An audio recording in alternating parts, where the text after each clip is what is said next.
Well, hello and welcome into another edition of the Computer America Show. It is Wednesday, and it is the third Wednesday of the month, and that means we are going to be focusing on graphics with our Computer America correspondent, Derakhshani. He's going to be here for the first hour talking about graphics.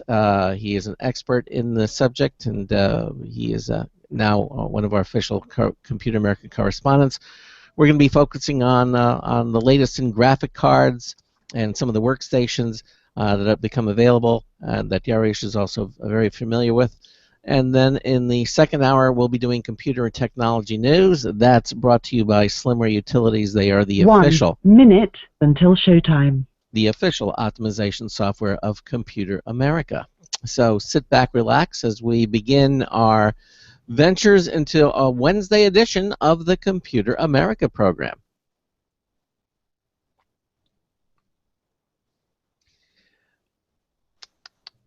Oh, and for those of you who are listening, don't forget it's Wednesday. You have 2 more days to get your entry in for our social media contests. We're giving away that Logitech M535 Bluetooth wireless mouse. Works with all Bluetooth devices, Apple. It works with Windows, works with the Chrome, basically any Bluetooth device. Very nice mouse, valued at $40. We're giving that away this Friday. Enter in our contest. Okay, and here we go.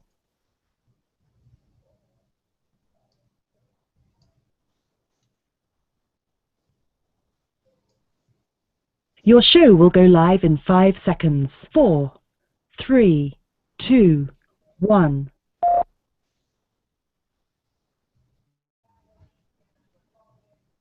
Broadcasting live, it's America's longest-running national radio talk show on computers, Computer America, hosted by national columnist Craig Crossman. Look for Craig's weekly column in your favorite newspaper. This show is being beamed nationwide at ComputerAmerica.com. Keep it here for technology news, computer products, guest interviews, and your phone calls. You're listening to Computer America. Hello and welcome into the Computer America Show. It's the nation's longest-running, nationally syndicated radio talk show on computers. Computer America is heard around the world and coast to coast. And I'm your host, Craig Crossman. And I'm your co-host, Ben. And welcome into a Wednesday edition of the Computer America Show. We're halfway through the week. Boy, it's just flying by. And we have a terrific show planned for you. In the second hour, we'll be doing computer and technology news. That's brought to you by Slimware Utilities, the official optimization software of Computer America. And in the first hour, it is the third Wednesday of the month. That means our Computer America graphics correspondent is here with us, Derakhshani. He'll be joining us momentarily. We're going to be talking about the latest happenings in the world of computer graphics. He is an expert in the subject, and he is now our latest Computer America correspondent. Dariush, we're going to be talking to him about NVIDIA's Pascal line of graphics cards, the GTX 1080, the Quadro cards. We'll be talking about some of Dell's mobile workstations. Anything having to do with computer graphics, Dariush is very knowledgeable on that. He's an expert in it, a published author. We're going to be talking to him about what's happening out there. Obviously, it kind of ties in and relates to VR. So even though we touched on that, we might touch a little bit more on that subject as well. Because hey, everything today, VR is the hot topic. And the fact that during the keynote, during the presentation of the what do you call it, the GTX 1080, it seemed like NVIDIA, and because they're such a huge player in the graphics market, NVIDIA really benchmark their newest graphics cards against how well it deals with virtual reality. So like at least NVIDIA, at least for this presentation, really seemed to say VR is the future, and we're going to be the ones that you're going to want to run it on. All right. Well. So again, VR might come up. More than likely will come up. Now, if you have a comment. Yeah, if you have a comment or a question, we certainly would love to hear from you. Give us a call at 347-884-8881. That's 347-884-8881. We'll get you on and get you through. If you don't want to make a call but you still have a comment or question, head over to computeramerica.com. In the upper right-hand corner of any page there, any page, you'll see it there. It says Submit a Question. It's a link. Just click on it. It'll take you to our question submission page. You can type in whatever question or comment or suggestion, hit the Submit button. Ben and I will see what you've typed immediately. The other thing that we invite you to do is watch our live video stream. We offer live video streaming of our radio broadcast at computeramerica.com. Again, from any page, you'll see the menu bar. It says Show Lounge. Just click it. You'll be taken to our live video streaming page. The stream will begin automatically for you. In fact, you'll join the show already in progress, so you can watch the show. And you can see Dariush. You can also see, of course, Ben. Ben has the technology to display websites, videos, links, movies. So you'll be able to see a lot of the things that we're talking about today, as well as hear them. Dariush will also, have some product to hold up and that you can watch as well. But Ben will also have the actual websites that you can see. It's all available at computeramerica.com. It is the internet home of our radio broadcast, and we invite you to go there frequently. But in the meantime, and of course, warning beforehand. From the little bit of conversation we've talked about before the show. We are not trying to make you feel inferior, but this, at least today's show, I think is going to focus on the latest, greatest, most powerful stuff. So whatever you have in your computer is fine, perfect, it's amazing. You have lovely computers. But, yeah, I feel like some of what we're going to talk about today is going to make you feel a little inferior. But it's okay. It's okay. Well, not inferior, but maybe you make you feel like you need to beef up your computer. Or have had more. Don't make hasty decisions. Yes, but we're going to talk about that. By the way, Ben, lovely shirt that you're wearing today on the show. Thank you. I bought it. It looks very, very nice. Okay, so I think we're ready to get started here. So let me kind of just introduce our guest again. Derakhshani has published close to 24 books over the past 9 years on Maya, the 3ds Max, and the computer graphics industry. And as I mentioned, I'm very pleased to announce that he has agreed to become a regular Computer America correspondent to the show. Our Computer America graphics correspondent. All of our correspondents have an area of expertise, and Dariush is obviously computer graphics. So every third Wednesday of each month, he will appear on Computer America to discuss the latest in computer graphics. And today we're going to be focusing on different video cards that are available. Dariush, welcome into Computer America. How are you? I'm good. How are you guys doing? Wonderful. Yeah, excellent. Yeah, there's a lot to talk about. There's a lot of card envy that's going to be happening for sure. I have it all the time. Yeah, card envy. I mean, card envy used to mean they had a friend of mine would have better baseball cards or something. That would be card envy. Right. But now it is. Card envy means a whole different thing, and it's true. Because look, the computer gaming industry is probably the best reason why computer hardware is being pushed so hard. I mean, games on computers really push the graphic limitations of the hardware. I mean, a word processor. I mean, how hard can it do that? Exactly. Yeah. Games that are really driving this. And yes, obviously there's video rendering, and there are other industries that also do it, which is fine. But I think for the general consumer, I think computer games really is the de facto industry standard for will it run this game with all the shadowing and everything turned on, or do we have that type of thing. So as new games come out, they put more taxing ability on the hardware because they add more and more features and new rendering engines that are on these games. So obviously, the latest hardware is certainly going to take advantage of the. So you're not going to buy all this equipment and say, "Gee, I wonder if there's any software I can run on this stuff." It's you'll find it pretty quick. Yeah, and it's also the thing is that software typically is developed more quickly than the hardware. I mean, that's always been a trait of the industry. Software always comes out more quick. Well, I take that back. I mean, hardware is usually developed more quickly than the software. It takes time for the software to be developed, but the hardware comes out real fast. But now we're seeing, it's on that cat and mouse game. Which is it now? Is it software that's coming out that more quickly than the hardware can keep up, or is it the hardware? What's the state of the industry these days?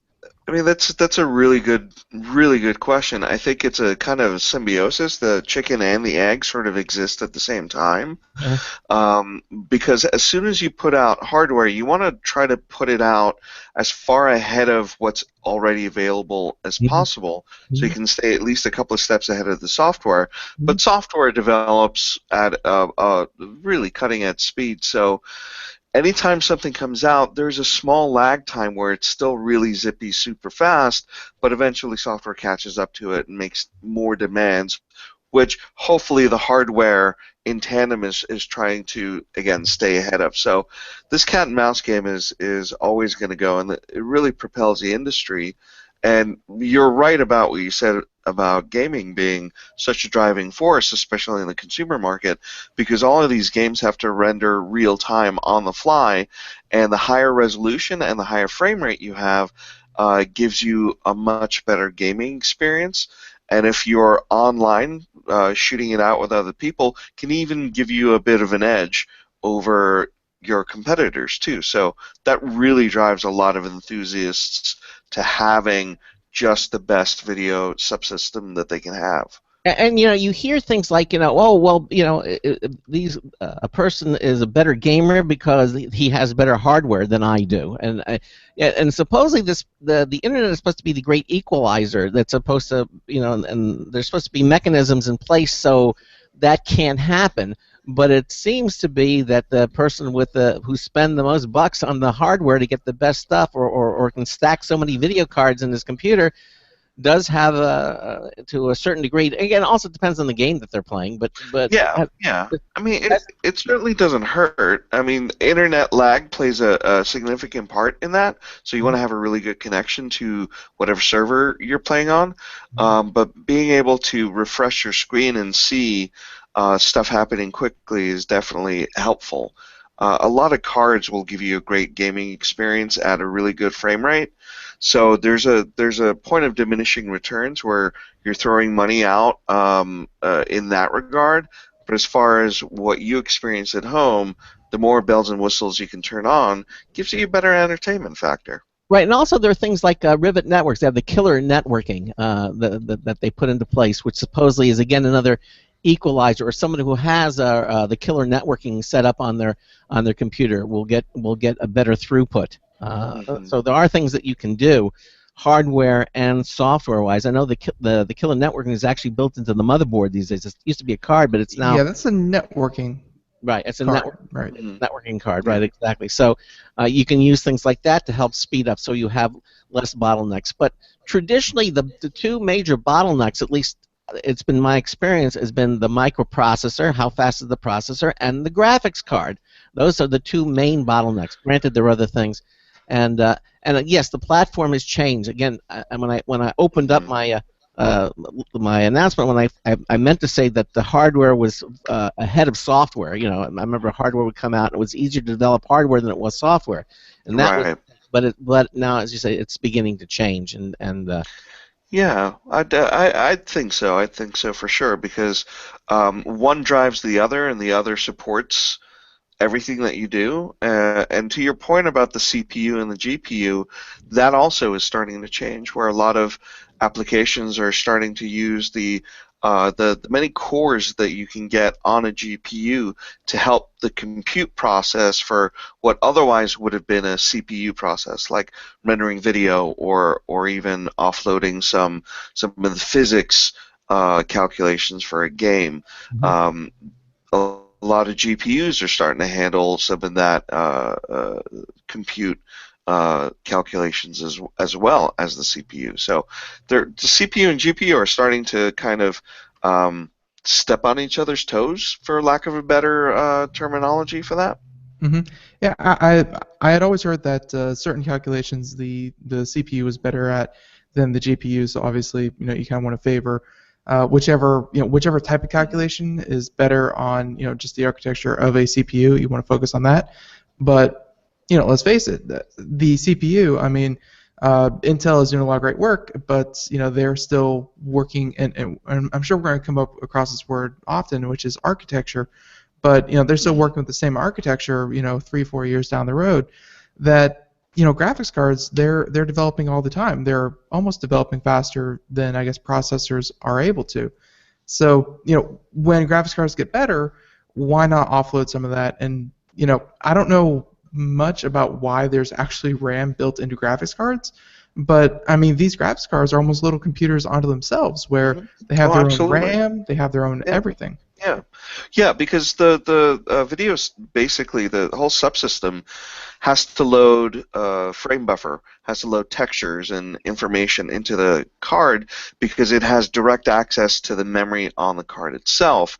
So when you have a card, like for example, I have a Quadro card here. This is a professional graphics card from NVIDIA, and this is an M6000 based on. I'm sorry, this is a K6000 based on the Kepler architecture, which is one generation behind. The M6000 is the new one, but basically they have onboard memory. That card, I believe, has I want to say 12 gigabytes Yeah, of memory on the card itself. here's the spec sheet. We have it up on the video portion, Yeah, but yeah, GPU 12 gigs, GDDR5.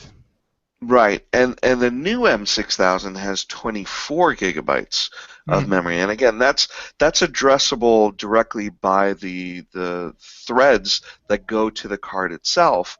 And interestingly enough, there's here's a Tesla card. This is a K40, which is a little bit older than the new ones coming out.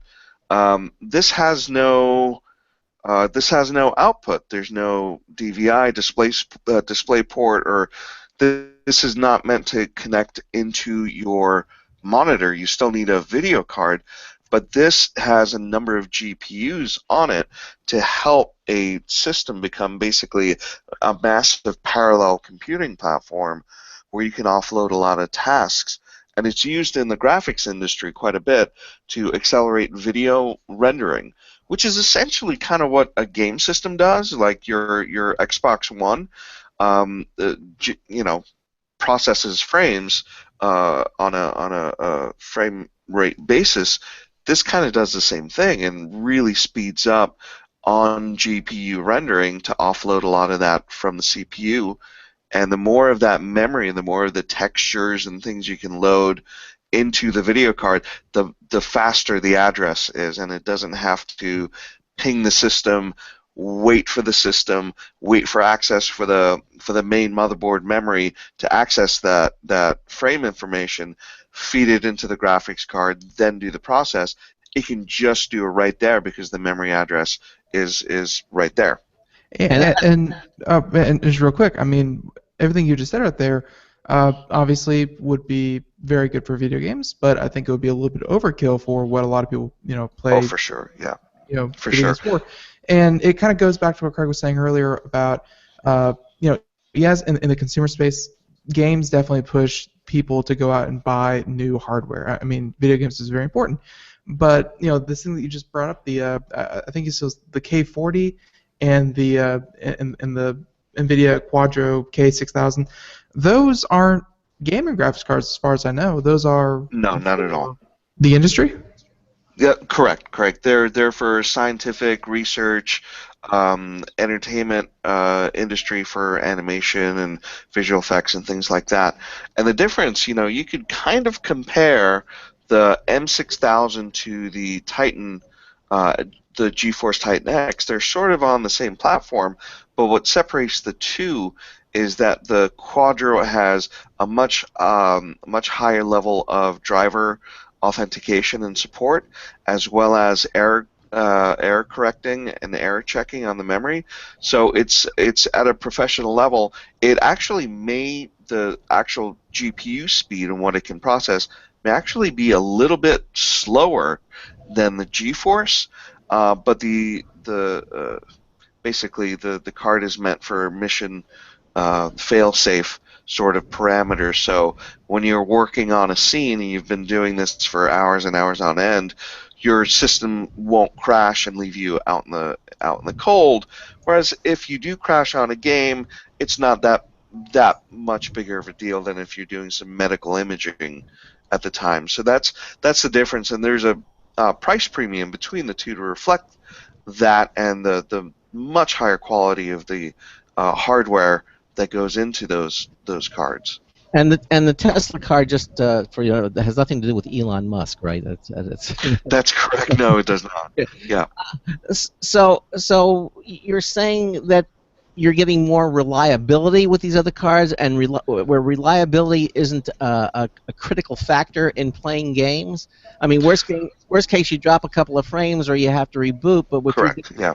doing a for the movie industry, it's been rendering for a week and a half, and then all of a sudden you're almost finished, and the card bombs out for some reason, and you run a risk of losing all the data that it was compiled. Or I mean, yeah, in a worst case scenario, yeah, there's lots of little glitches as well, because when you're running a professional application, you want to be able to be assured that everything you're seeing on the screen and the interface and in the preview, because whenever you're looking at a model in 3D, whether it's the wireframe or more especially if it's like a full shaded where you're seeing volumes instead of just wireframes, you want that display to be perfect as possible, and this is where the extra work goes in with the Quadro line of cards. The G-Forces can still do a great job, and a lot of enthusiasts and a lot of hobbyists can do wonderful work in Max or Maya, Blender, Modo, using G-Force hardware. That's not a problem, but the assurances you get as a professional are definitely well worth it. Not to say that all Quadro cards are super expensive. There's different layers of Quadro cards where beginners and students can get into an entry-level professional platform with Quadro, and there's also AMD alternatives as well with their Fire. I believe it's called the Fire GL line. Well, let's flip that around though for a moment. Given the Quadro cards, will someone who's just interested in gaming still have an advantage by using? Will that extra quality that you get in the Quadro card help them in any way, shape, or form? No, it actually may harm them, because the Quadros don't pay as much attention to DirectX compatibility, and some Quadro cards won't even run some of the highest level games. Personal experience, my son had just installed the newest Battlefront, and I had one of my old Quadro cards in the system, and it wouldn't run the game. There wasn't the latest DirectX compatibility was an issue for that Quadro card. Never got validated for it, and that's when my son got an upgrade to a GeForce Titan card at the time. Now, but is the NVIDIA aware of the DirectX compatibility? Doesn't NVIDIA? Oh, absolutely. Yeah, yeah. They don't. Going to be compatible? Yeah. Well, they're not interested, nor do I think they should be interested in providing gaming compatibility with these Quadro cards. Because honestly, if you're on my crew, if I'm supervising a show and you're playing video games on the work computers at home, I'm gonna flip out on you. But no, I think keeping the separation between the GeForce and the Quadro is a good firewall to have. Okay. And DirectX, what level? What version of DirectX is the latest out now?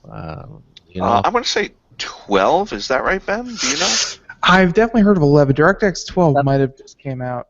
Yeah, last one I heard was 11 something. So if they're on 12, DirectX 12 came out when the 900 line of graphics cards came out. Right, exactly. And now that the 10 line is coming out with the Pascal, I wonder if they're going to push up to DirectX 13, or when they will. Oh, so Pascal, that falls into the category of gaming cards, not the Quadro category. So basically, there's professional and then there's gaming, right? Is that a fair analysis? That is fair. The Pascal refers to the architecture, the engineering that goes into the chips, and Pascal is available on both sides. I know there's a new Tesla 100 card coming out, and that is based on the Pascal architecture as well.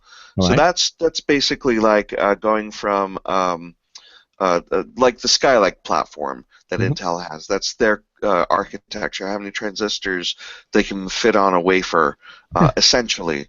Yeah. And that's what Pascal means, and it supplants the Maxwell that is currently out right now. So All right. Pascal should be more in force probably in the next 6 months, I would So say. it's yet another technique of putting more transistors, whatever components, on a smaller area, so they can pack Hmm. more. And that technology works across the board, whether it be for the business line or for the gamer line. So That's correct. Yeah. and that's How they implement it is what's different. yeah, exactly. But so so that's a good clarification. Um, so again, given our audience, we tend to be more gamer specific than than Quattro. So Yeah. I think we should talk more about the gamer line, or cards that appeal to the gaming audience. I think. Absolutely, yeah, and I think that is hands down right now. The favorite are the GTX, the GeForce GTX line, anywhere from the 750 up to the Titan X, which remains the best card right now until that 1080 makes its commercial consumer debut. The Titan X is sort of the biggest card, with a very, very close second pulling in from the 980 Ti card. All right, so let's review that. Okay, because Ben has a Titan X, Mhm. and I keep hearing that right now it's still king of the hill, but with the GTX 1080 coming out, it's going to get dethroned in all areas of what the Titan X is best at doing, or is it only going to be certain areas? No, no, pretty much all because the underlying architecture is going to change. Uh, Now, honestly, does that mean you have to, take your Titan X and throw it into the pool and go get yourself a 1080? I mean, that's like a pretty expensive card. I if he think throws it'll that card, serve you. if he throws that card in the pool, I think he's going to go after it. Yeah, right, exactly right. You got bigger problems. Um, but I think that the Titan's going to hold on for quite a long time. I mean, any of the 900 series cards are going to be really good for gaming for quite some time, depending on what your budget is. If you're in the market in the $300 to $500 range, you probably have a 960 or a 970 card. Uh-huh. You're going to be okay with that for quite some time. It usually takes a couple of generations as software. Like, for example, if we go to a DirectX 13 or 14, that's when your older card, it becomes a necessity maybe to upgrade it, like I did with my son's system. Seeing as that game won't even run, that's when you're forced with that. But if you've got money burning holes in your pockets, the 1080 is pretty compelling. How much better it's going to be than the Titan X? I think it'll be fairly fractional. I don't think it'll be Something. exponential. It's not going to leap out at you. It Well, makes sense. No, I but don't think so.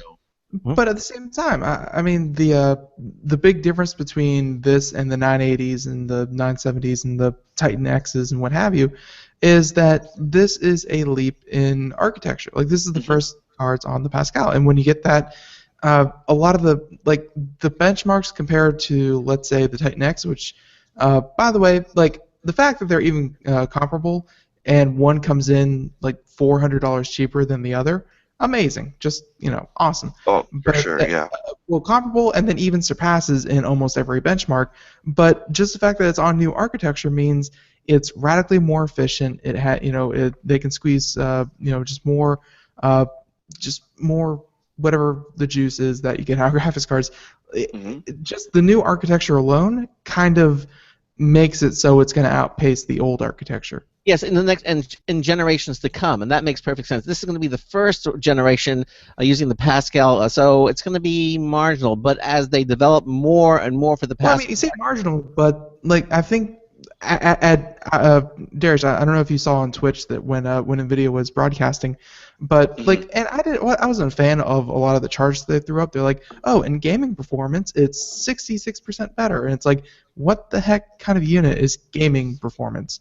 But Right. Yeah, it's tough to quantify these. I mean, benchmarks are benchmarks. they're good for benchmarking that benchmark, So Yeah. it's hard to put into a subjective use until you put it into your system and start using it. It's like I upgraded to the Skylake Intel chipset with the new architecture from Intel for my CPU, and compared with Broadwell, it has definitely more efficiencies. It uses less power, but at the end of the day, my friend who has a similar system on that previous architecture, our computers are about the same. He has a slightly higher clock speed, but I have a slightly higher efficiency. So, in the end, I suffer a little bit more with Windows 10 crashing every now and then because it was such a new motherboard that I bought. And then speed-wise, it subjectively, as far as benchmarks go, you have to take them with a grain of salt in the end because You're unless splitting, you're splitting hairs. You can't yeah, tell. to So some close. extent. Yeah, no, and you're right. But what I also I'd like you to speak a little bit about, Dariush, if you can, is the ability to take these cards and stack them. With the SLI cables, and Right. what are we talking about there? I mean, I know the Titan X? There's a cable that allow you to put two Titan X's or three. With the Pascal line, can you do something similar, or can you combine the Titan X with a Pascal architecture card? I mean, how much can you mix? No. Mix and match? Typically, with SLI at least, you kind of want to be on the same architecture. So it's always recommended that you have two of the same card. Now you can probably get some performance boost if you're mixing slightly different architectures, but I would be very skeptical to think that you could do that between a Titan card and the new 1080 card. You'd want to have 2 Pascals at the very least. All right, we're going to break here at the bottom of the hour. We're talking to Dariush Derakhshani. He is our computer graphics correspondent. We have another News Tispel review coming up as well. We'll be right back. Sometimes disaster strikes. Data can be lost due to many different reasons. Accidental reformatting, power spikes, virus attacks. Zero Assumption Recovery provides a suite of highly effective and thorough data recovery software for Windows operating systems. ZA is suitable for home users and small businesses who need a powerful data recovery solution for Windows and Linux file systems. Go to z-a-recovery.com. Sometimes disaster strikes. Data can be lost due to many different reasons. Accidental reformatting, power spikes, virus attacks. Zero Assumption Recovery provides a suite of highly effective and thorough data recovery software for Windows operating systems.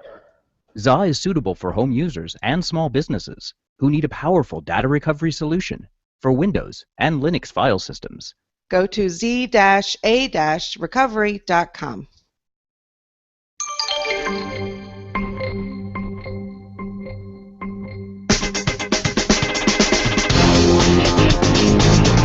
When you try to put the barbecue sauce on her ribs, she slapped you.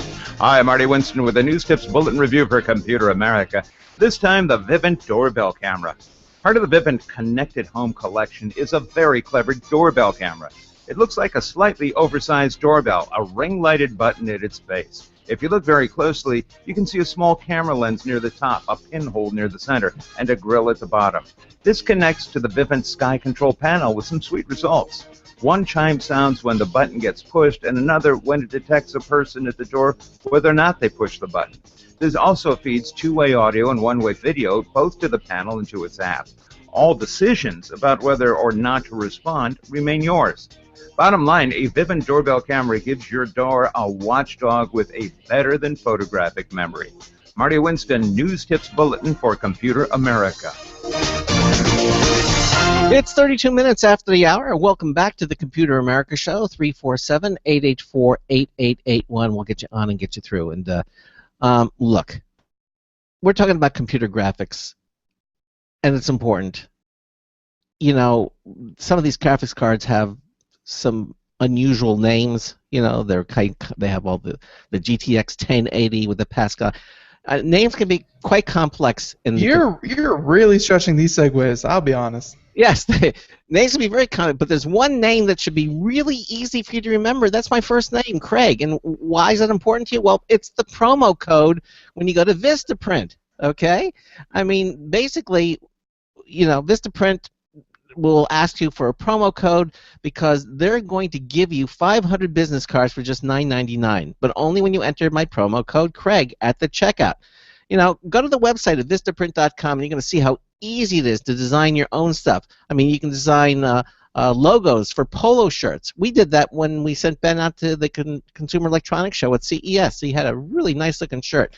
I mean, they let you. It's easy to design your own stuff using their web-based custom design service. Remember to use my promo code Craig, C-R-A-I-G, and you will save up to 50% over the regular pricing when you use it. Don't wait. Go to vistaprint.com and order today.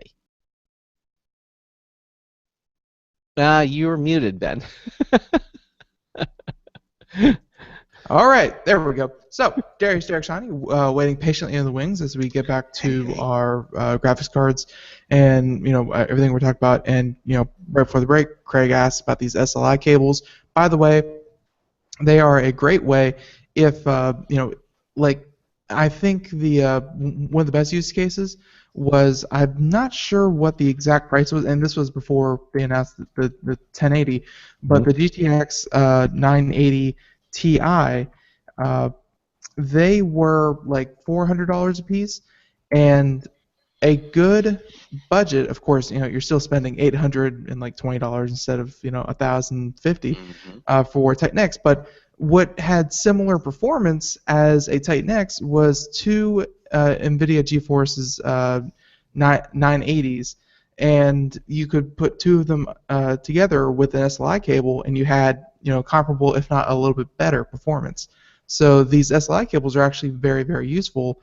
But like you said earlier, I've never really heard too many amazing success stories about mixing graphics cards. Like, it's usually two of the almost exact same cards. Yeah, you're definitely going to want to prefer having two of the same exact card. That way you're more assured of a smoother calculation. If you've got two different cards going on, one may calculate slightly differently. It may actually slow down.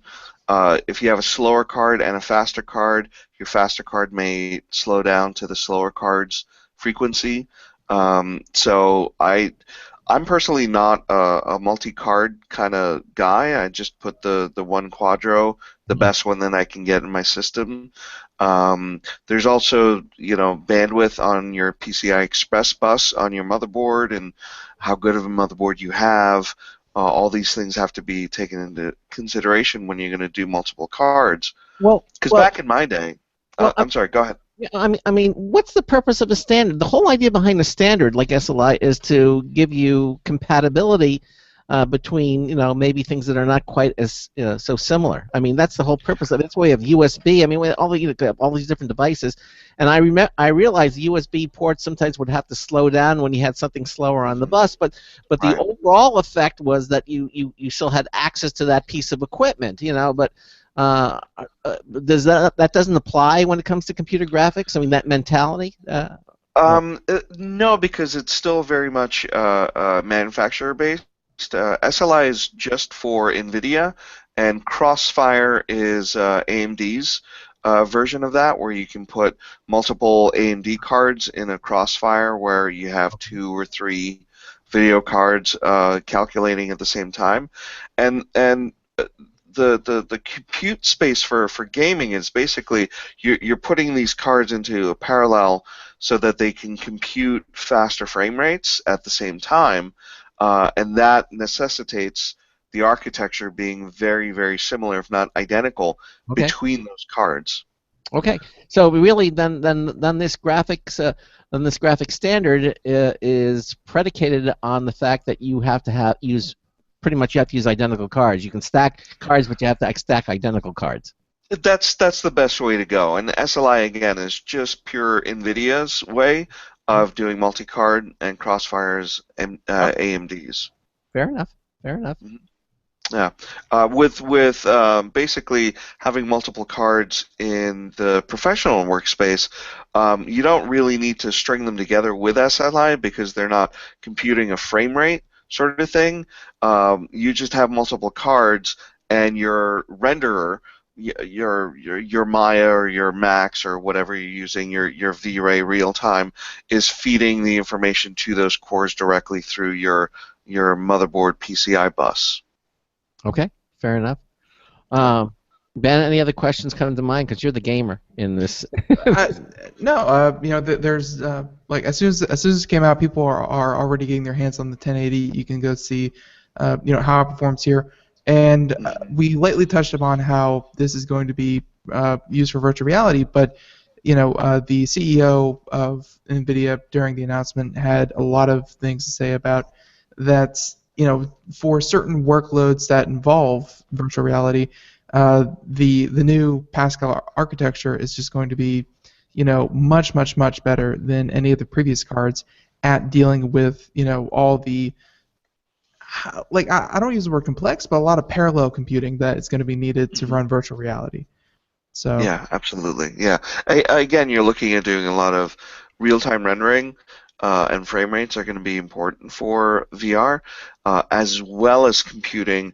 Where are the controllers in my hands, and how am I interacting, and how's my physical location interacting with what's going on inside the game. So there's a lot of different processing that has to happen, especially if you're being interactive with something in VR. So you need that visual feedback, but the program also needs to know what you're doing, what your controllers are doing, what you're seeing, what you're hearing, the position of your head, the rotations, what you're looking at, things like that need to get computed. So I think this is the perfect platform for it, because you can really bring the GPUs and all the threads and the cores that that the GPU can offer you to the table. Okay, makes a lot of sense, and I'm glad we're spelling it out here on the show, because I know there's a lot of questions out there that people need to get the answers for, and hopefully you and myself and Ben are providing the answer to those questions. right, and real quick, I've always been about NVIDIA, and that's kind of what I started on. I never really jumped ship over to AMD. But how far ahead, if at all, would you say NVIDIA is now of AMD? Because not so much that AMD is always behind NVIDIA. Like, I don't want to play favorites, but whenever one comes out with a new card, the other one is behind for 3 to 4 months until they come out with their latest card, and then they're first. It's the passing of the crown. Who is the king of the graphics? And we see that happen. And who exactly. The bottom beneficiary, of course, is the consumer, because, quite frankly, competition is what you want. You want two people always vying to be the best. Absolutely. So how far behind is AMD? Yeah. It's tough to say. They certainly have. In my experience, AMD's cards, previously ATI, they had a really good value for the money. In the professional space, I have to admit some of their cards were really quite good. They always had a black eye with their driver set, where their drivers weren't working out. Right now, without a doubt, NVIDIA holds the crown on the fastest lineup of cards that they have. Doesn't mean you should totally avoid AMD. They've got some pretty good cards as well. But I think a couple of years ago, when it was still ATI, they held the crown for just a short amount of time with one of their cards until NVIDIA answered that, and then they've been ahead ever since. How far ahead is tough to say. It's really nothing you can quantify too much. But their top of the line card is definitely better than what AMD's offers right now. Not to say that's not going to change, because AMD does have compelling cards. Okay. Yeah. But right now, at this moment, if you're looking for a graphics card, it's your birthday or whatever, and you're ready to treat yourself, you're going to probably want to look at what NVIDIA. Yeah, the GTX 1080 came out, and as much as I like my Titan X, but I gotta be honest, if you're setting up a computer for a new virtual reality rig, because I know a lot of people are considering that, let's face it, virtual reality just got $400 cheaper with this new GTX 1080. It's Right. cheaper and faster. What's not to love? Yeah, that's a really good case for it. Do you And think? and Do you think? the I'm sorry. Do you think, Dariush, that they'll apply the Pascal technology to the Titan X eventually? I'm not sure. No. That's a good question. The 10 series, I mean, we're going from the 980 to the 1080 essentially, right? So you would think that eventually we might be looking at the 1050 and the 1060 as well, if we're following the same sort of branding that they've done before. I could conceivably see a Titan X coming in a Pascal, maybe further down the line, but I think they always want to address the higher end of their gamer base with the 80 series of cards, and probably their best bet is to work their way down to the mid-range or the low range to start converting everybody over to the new architecture, and then go into the super silly, crazy, fast cards. Okay. All right. All right. Anything else you want to mention about the cards before we move on to some of these mobile workstations and things that you wanted to talk about? Well, that's a great segue because a lot of this architecture does end up on the mobile platform, where you're getting basically one of these cards into your laptop, and how beefy your laptop is nowadays isn't so much about how much RAM or the CPU that it has, but also very much so the video system, which is usually based on a mobile version of the same architecture that comes out. Like with the professional workstations I work on, the Quadro has a mobile version. So the laptop I'm on now, which is a Dell M3800, has a K1100M card, which is the mobile version of the K1100 Quadro, which is the sort of the mid to entry level Quadro professional card you put in your desktop. Okay. And you've been working on Dell's mobile workstation with the M5510, and Right, that's the latest that I've just reviewed for a trade magazine that I work with often. The 5510 is a mobile 15-inch workstation, and what I like about these mobile workstations is that they give you the reliability and the power that you expect from a desktop workstation, but in a compact form factor. And this 5510, it's light, it's thin, it's got a 4K screen that's really beautiful, though I don't recommend 4K resolutions for anything other than 21-inch. But it's a really slick system. I was very impressed with how light and easy it was to carry around. Where back in my day, mobile workstation meant you're putting a giant like Yellow Pages book on your lap. For those of you who remember what Yellow Pages are. Yeah, exactly. Yeah, exactly. Boy, times have changed. All those metaphors that we That was use. analog, right? Exactly right. Millennials go, yellow what? Exactly. It's getting to that point. Well, they have a website, but kind of Google just kind of wiped them off the face of the earth. Yeah, I can't remember the last time I used the Yellow Pages. Yeah. I'm sorry. Yeah, I can't either. No, that's definitely a relic of the past. But again, there's a lot of other compelling workstations out there as well. I've had my hands on HP's line, the ZBook line of workstations, mobile and desktop, and Lenovo makes a compelling workstation as well. So it really comes down to what you like. But I've covered the Dell line way back, almost 10 years now, to when they started coming out with mobile workstations with the M50, which was this plastic brick of a computer with a giant power supply. And the ZBooks are pretty sweet. Now I have a 14-inch ZBook from about a year and a half ago, and the thing is, these machines hold up year after year of being really, really good for productivity. and stability as well.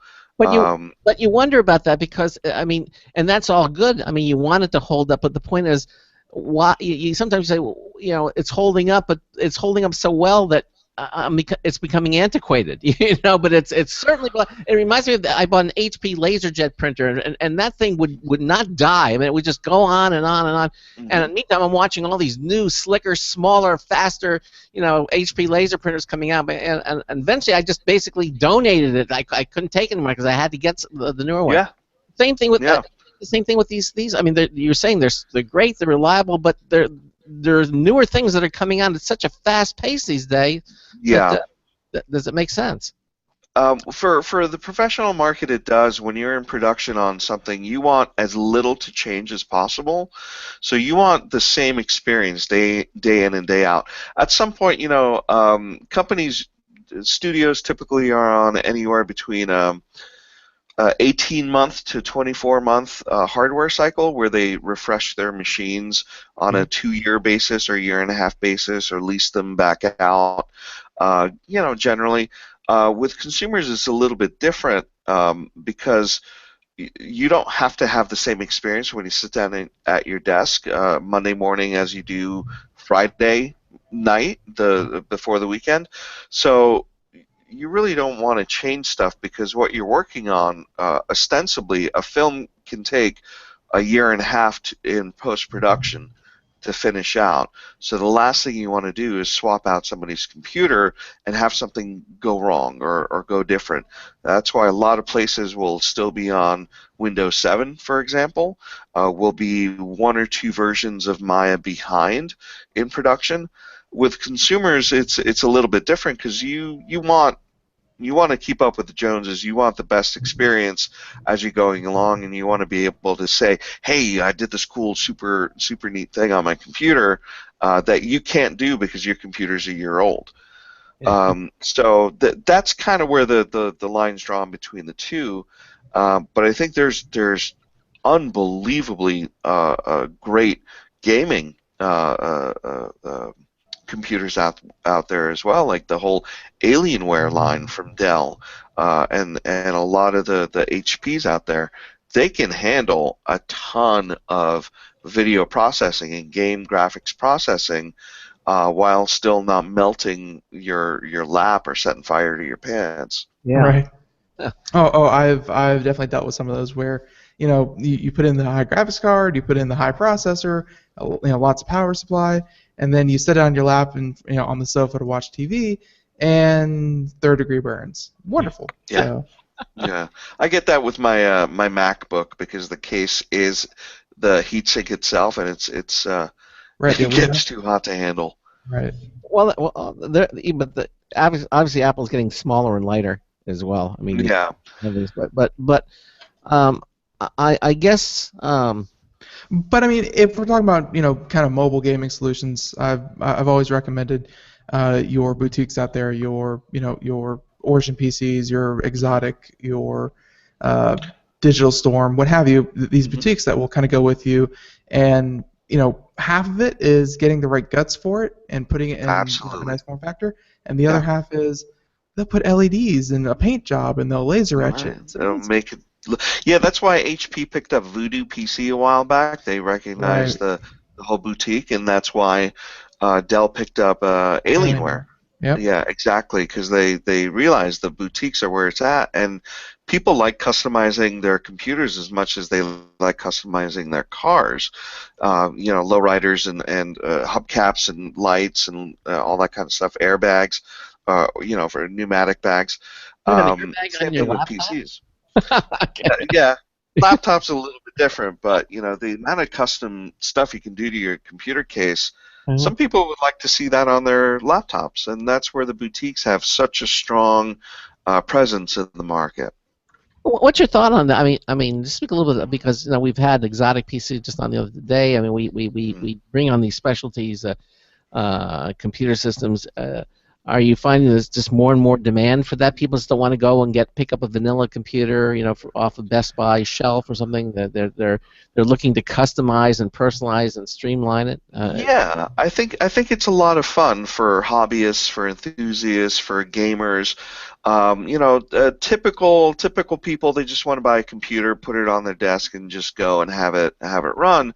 But people who really get into computing, like I love building my own systems. I'll buy my own motherboard. I'll update. I'll do all of that. I'll put the chips in myself, and I think there's a lot of fun to be had for that. And it's very akin to people who like customizing and tricking out their cars. There's a certain amount of pride you get when you go to a LAN party and you have this rig that's just totally custom built, but it comes with the caveat that you have to know what you're doing, and you have to be able to troubleshoot your own issues. You have to be able to custom pick the guts that are all going to work together. That's one thing that Apple has, is it's very closed. It's a very closed system, but that way they can ensure everything's going to work together. But the downside to that is you can't customize it. You can't run things the way you want. Where with a Windows system, You're right. you can build it. You can't. You can certainly customize it within the Apple. A little bit. Yeah, a little bit. But a friend of mine who's been an Apple diehard and is a big graphic designer and motion graphics animator, is really kind of regretting buying his Mac Pro, that little black trash can from I guess about 18 months ago, because he's like, it's kind of reaching the end of what it can do for me, and I need to go somewhere else. I'm like, that's why I still have the same PC case I bought 6 years ago, because I keep stripping the guts out and I put new stuff in there every 2 years, and I feel like that price to performance you just can't beat by going to Best Buy and buying something off the shelf every couple of years. Plus, it's fun. I devote a whole weekend to it. I grab my son. I make him watch me do it, because one day he's going to build his own. It's fun, but recognizably, there's a huge part of the market that doesn't want to do that. Don't have the time to do that. You've hit the nail on the head there. I mean, it's wonderful. People. The same thing with the cars. The father wants us. Let's build a car. Let's work on the car. Yeah. It's always nice when the positive and the negative are the same. It's like, well, you can't customize it, but the upside of not getting it, it's like Apple, you can't customize it, but the upside is you don't have to customize it. It's like, absolutely. It addresses different points of the market for sure. I'm performance-based. I want to be able to get in there. I want to know what's in my computer, and I'm really active in that way. But plenty of my friends are like, I don't care. Just put it on my desk and make it work. What a sad way to live. And make it work well. Yeah, exactly. And you can. Again. Because you can select the faster processor on the Apple. You can get the. I mean, I did that. I got the i7. I mean, I spent more money, but I hedged my bet, so I staved off obsolescence. My computer still is current, even though I've had it now for a couple of years. Because for i7, I have a 4 terabyte drive in it rather than the one. I've got you try to put the extra memory. Now Apple, you can add more memory, so that's the only thing you can add. But yeah, I mean you can do some stuff, and there's always the Hackintosh, where you can kind of create your own hardware and still run OS X, because it is a really nice operating system. That way you can have a little bit more of the customization, but even then the hardware is fairly limited to what will run on OS X. Hey Dariush, we're almost out of time. Why don't you tell listeners what you're up to, and so people, if they want to do find out more about what you're up to, you can let us know. Oh yeah, I'm on the Facebook and on the Twitter, and I'm doing stuff here and there. I consult a lot. The summer's coming, so I teach at a couple of colleges here in Southern California. So the summer's coming, so I'm going to be doing more consulting and doing some hopefully some production work on some commercials coming up over the next couple of months. Okay, all right. Very cool. And again, you can go to Dariush's website. You can check it out for yourself. We actually have a link to the website. It's which is pretty old by now. Page3d.com. You can check it out. Well, yeah, maybe Oh, not. trust me, I'm already thinking about how we're gonna update Computer America. If it's more than 6 months old, it's gotta go. Yeah, absolutely. Yeah, mine is woefully old and sad. I think Facebook is probably the best place to find out what's going on. Okay, Perfect. excellent. Well, listen, again, thank you so much for being with us here. Oh, my pleasure. And we look forward to having you back on the show again as time progresses. All right? Looking forward to it. Great. Thank you very much, gentlemen, and have a great time and have fun. Darius, thanks Will do. again. Take All right. care. All right, Bye-bye. bye-bye. Bye-bye. All right, there he goes. 347-884-8881 is the number that will get you on and get you through, and we're going to do some computer news stories, technology stories. But again, I just want to remind all of you that we are very close to Friday, and certainly would like to see more of you enter in our contests where we give away some of the really, really nice computer.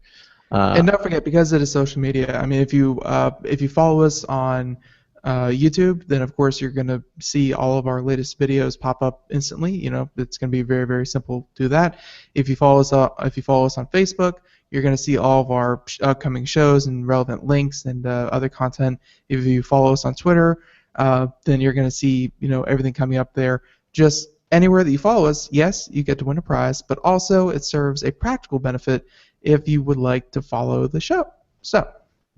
Exactly.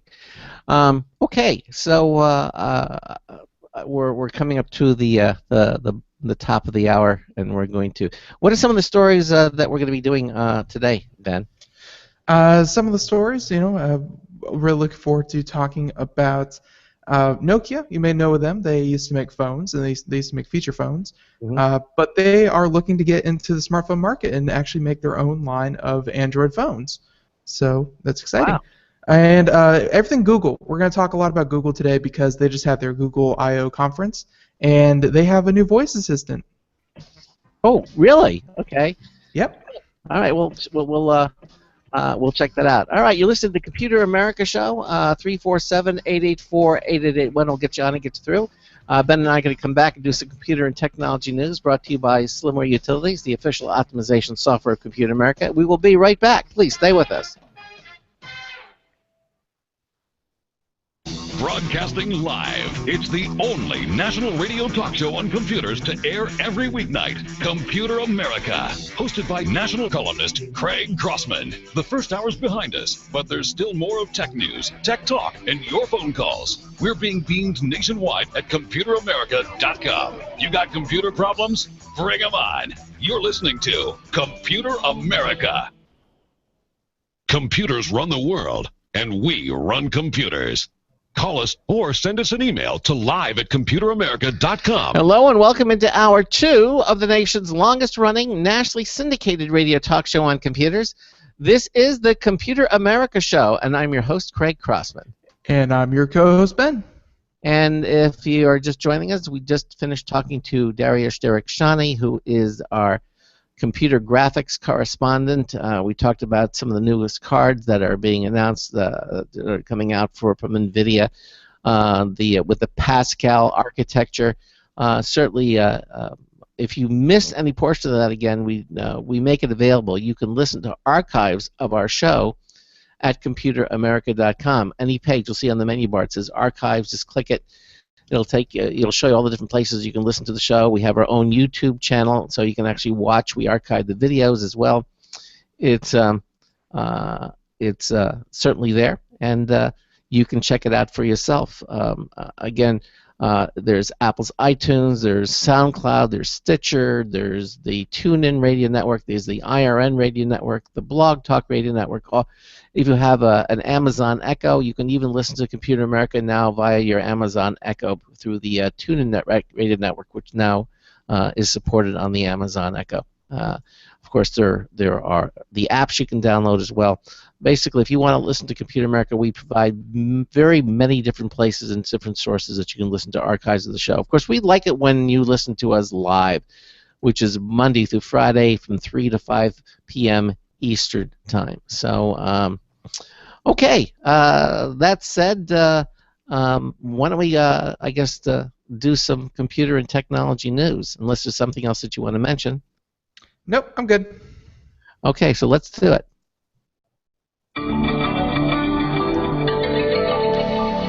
Today's computer and technology news is brought to you by Slimware Utilities, the official optimization software of Computer America.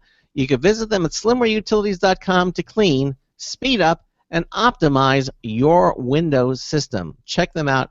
You can be very happy that you did, and you'll thank us for it. slimwareutilities.com. All right, so I think the first story that we're going to do today, and I think most of the first half hour, I think we're going to dedicate to, all things Android, all things Google, all things everything that they were talking about at the I/O 2016 conference. And so, so let us start with this first one, and it is about Google Home Voice Assistant announced at I/O 2016. And this is, of course, in retaliation to the Amazon Echo. So, all right. This has just started 2 hours ago. Just posted 2 hours ago, and of course there will be developing news the entire time because really the Google I/O conference has been actually running while this show has been running. So, late breaking doesn't even begin to describe it. Mm-hmm. Okay. So, yeah, Greg? No, go ahead. Okay. All right, so the Google I/O announced its competitor to the Amazon Echo at the Google I/O 2016 developer conference in, of course, Mountain View, California, which is the home of Google. And this is called the Google Home, will serve as the search company's always listening voice assistant for the home, though the company hasn't yet provided a price or any release dates. Google Home will run Google Assistant, the company's improved version of their smartphone voice helper. So similar to the Amazon Echo and Alexa, users are able to track packages, check the calendar, and search the web. So, everything a voice assistant should be able to do. Mm-hmm. So, although unlike Echo, Google's always-on assistant lets users control their TV over Google Cast. Mm-hmm. The company's plug-and-play wireless device. I'm sure many of you know what a Chromecast is. Yeah. Users can wake the home device by saying, "Hey Google," or "Okay Google." And I have no qualms about saying that because I'm sure not many of you have one of these yet. Mm-hmm. So, they can also play music from the Android or iOS devices through the Google Home speaker using the Google Cast app. So, of course, Google Home brings and here is a little video that they showed at the I/O conference of what it's going to look like. And honestly, if you had to pin me down, I would say it looked like one of those really big air fresheners that people sometimes have on their coffee table. Do you have an image that we can look at? Because I'm not seeing. Okay. Yeah, there we go. Okay. So and of course, it looks like a really big air freshener. So not bad by any traditional means, but I mean, not the most stylish thing in the world either. So you're right. It looks like an air freshener. It is what it is, and of course, first generation are usually more utilitarian than they are stylish. So, so the Google Home brings other changes from Amazon Echo in addition to TV control. The base of the unit supports users swappable bottoms, meaning they have a variety of color. They have a variety of colors that they can choose from depending on their preference. And because the device is made by Google, users of Android, Chromecast, or OnHub, or really any other products from the company, will likely tie in closely with the Google Home. So Google says to expect Home to arrive later this year. And of course, as the article finishes off again from Popular Science, it is developing. But I think the key thing to note here is that the Google Home, which we're going to have to get used to saying that now, Google Home is going to integrate very, very closely with other Google devices. And that includes most of the Android devices, your Chromecast, as I said before. And then don't forget that Nest is actually owned by Google. So, when Nest is owned by Google, and now that, let's face it, we come across a news story every day about a new thing that interacts with the Nest system, or at least the Nest ecosystem. There is little to no doubt in my mind that anything that can come out of the Google Nest ecosystem is going to be compatible with the Google Home voice controller. So Wow. be ready for this thing where Amazon Echo and Alexa, don't get me wrong, we talk about it every time Sandy Berger's on, and we follow closely to all the updates that come along with the Amazon Echo. But at the same time, it seems like they are building an ecosystem around Alexa, whereas the Google Home, they've had the Nest, they've had the Chromecast, they've had Android devices in your pocket. It seems like Google has had this large ecosystem already, let alone everything that they're doing in the cloud. They have this whole ecosystem built around you already, and now they're just throwing in a controller to potentially control it all much more seamlessly through a voice assistant. Oh, very, very cool. It still looks like an air freshener. I know, but the main point is what are the capabilities of this thing, and as the article states, it's going to be developing. Yeah. And yeah, it's going to be a big player. There's no doubt about it. It was just announced 2 hours ago, and you can already tell, despite its stylistic choices, you can already tell it's going to be, probably bigger than Alexa already is. And there has been a lot of praise for Alexa. So if they get this thing to work right, then it's going to overshadow Alexa in very, very short time. It's going to be big news. I agree with you completely. And again, this whole first hour of this news segment, I kind of wanted to dedicate to everything that Google has been talking about at the I/O conference. So, Craig, I understand that your email finally just caught up with the times. I got everything. Yeah. Okay. Because there are a couple of things that I do want to talk about. So, yeah, anything Google or Android related, please. Oh well, no, I was going to talk about this thing about Uber that just came out from Popular Science, where they're going to allow you to. No. Google. Stick to Google. Google. Okay. Well, I don't have anything Google yet because they're still coming in. Oh, okay. Right.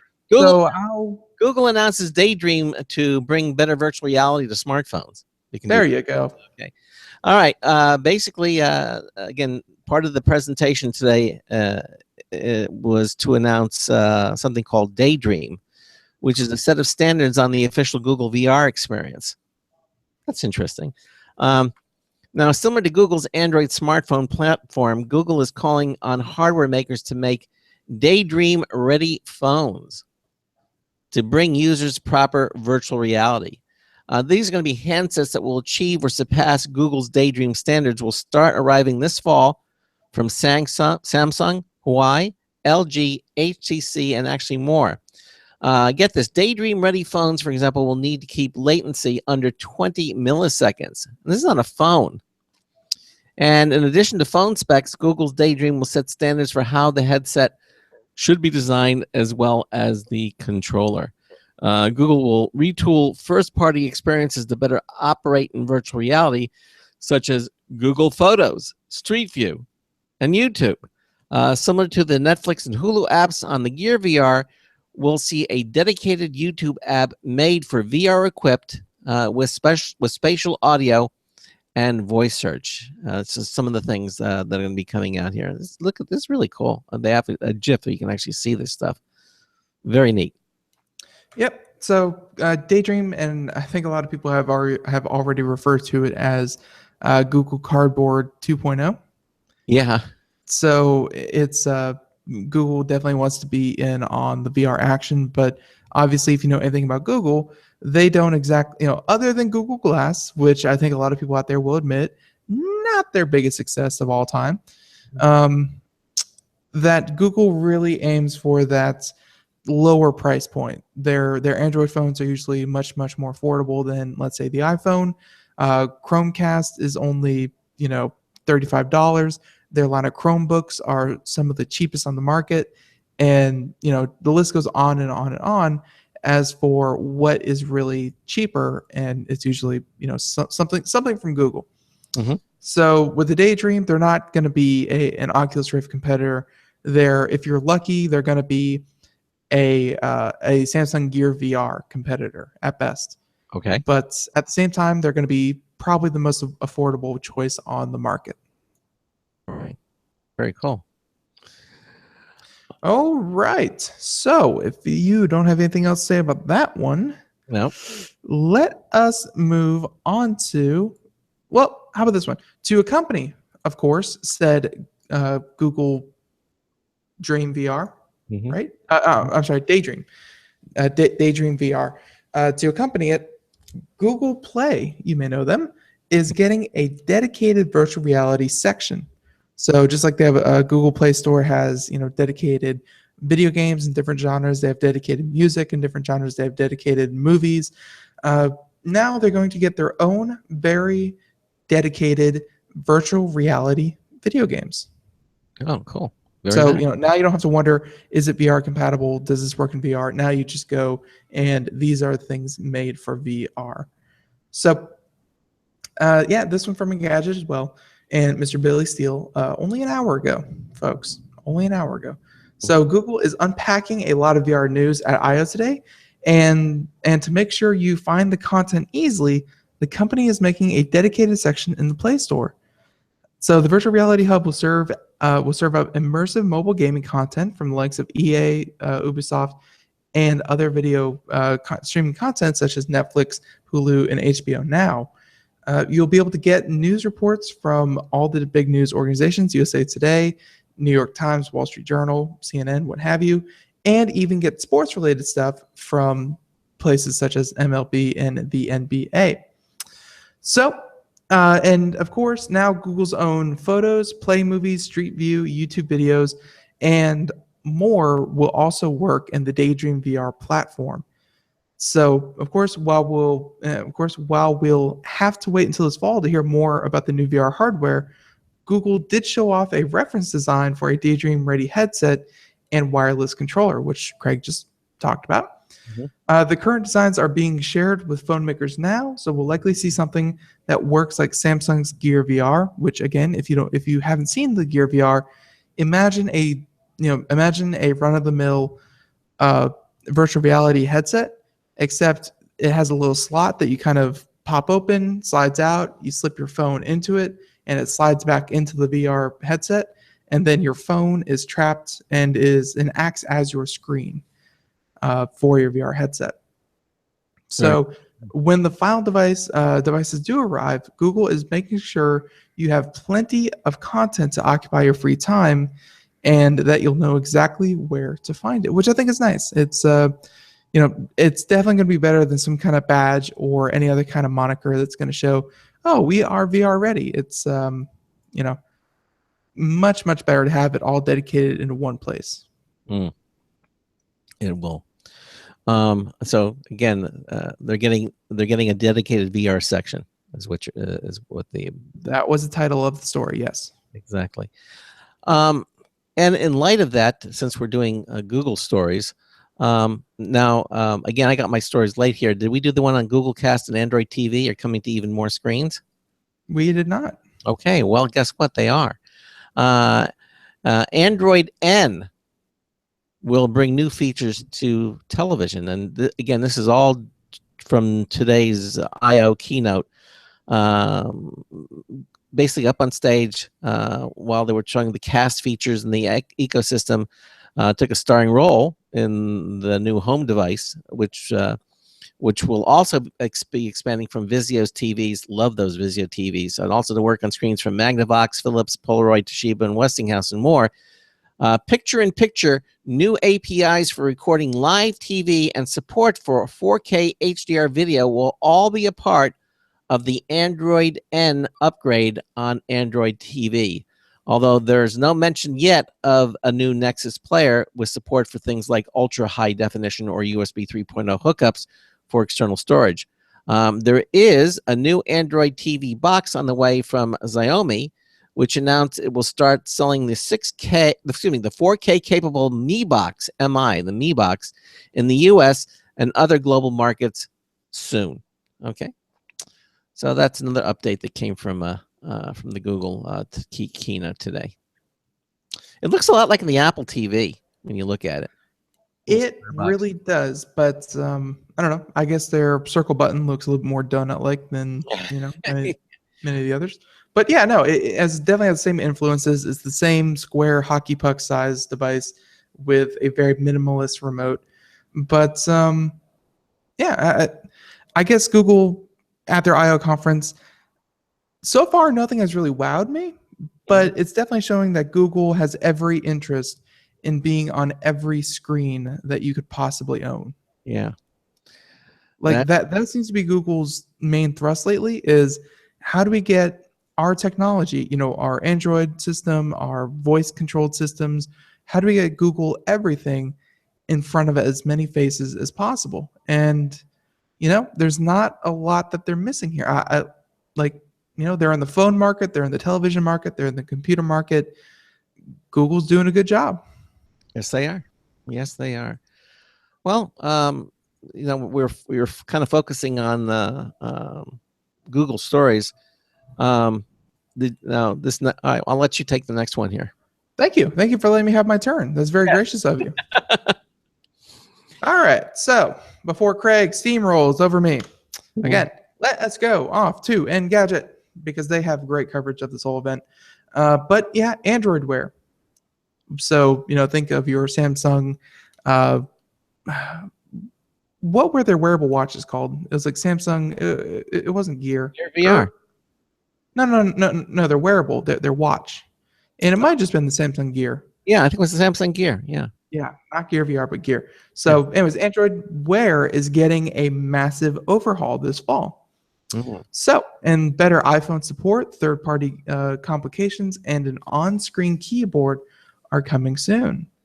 So, and by the way, they have a photo up here of the on-screen keyboard. So, imagine pulling up your watch, and the text field is very, very small up top. Tiny. But at the end of the day, you're going to have a full swipe keyboard built into the head of your watch. So it's been over 2 years since the Android Wear was introduced, but smartwatches are still a very improving commodity. It's hard to imagine, smart watches really catching on when they haven't as of yet. Mm-hmm. So today, at its annual I/O Developers Conference, Google is announcing what Android Wear VP David Singleton is calling its biggest platform update yet with Android Wear 2.0. And of course, it's a visual and functional overhaul organized around the three things Google has found to be most important for Android Wear users. So the philosophy, of course, is the core uses for the Wear so far are glanceable information, messaging, and fitness. So each of these each of those parts of the OS have been improved, but the changes actually reach far beyond that. So some of the most profound changes to Wear come under messaging. So of course, let's start there. Most notable, many of the changes Singleton outlined go far beyond messaging apps, most notably notifications in general. Gone are the white cards that you'd swipe through to see the info that Android Wear is pushing to your watch. Now each card has a dark but colored background as a visual cue to what app wants your attention. Hangouts is dark green, Gmail is red, so forth. So instead of just one continuous color, it's going to be very, very glanceable. Yeah, because sometimes that's all you have a chance to is glass, and you see something really green, and you'll know immediately, oh, that's from this particular application. So you can it's like, oh, then that's a text or an email or a phone call. Exactly. Yeah. Right. So, and of course, the bigger the bigger change is that notifications no longer take up the bottom 10% of your watch face. Instead, if you receive a notification, the next time you raise your watch to your eye line, you'll see the card slide up into the display as a visual cue. It then recedes, giving you a clean view of the watch face. It's an obvious but also quite subtle cue that's something to take action on in the stream of cards, but then it goes away again. So you can kind of look down at it, and when you bring it up to your eyes, then it'll go away. Mm-hmm. So no more having to swipe or even touch the watch. Mm-hmm. You just kind of manipulate it to the proper, level. I don't know though. This seems to me could be a little distracting, especially if you're driving. I don't know. Well, how distracting could that really be as opposed to swiping? Yeah. All right. Even more distracting. Right. So, of course, you can still swipe from the bottom of the watch face to go through your various notifications, and there's a host of new features that if you want to reply. And of course, you can already reply by voice or with emoji sketching feature introduced last year, but now Google's gone mad and added a full keyboard. Oh, so handwriting recognition and smart replies to where. And all are available to third-party apps as well. So other apps that want to utilize, this technology are free to do so. Mhm.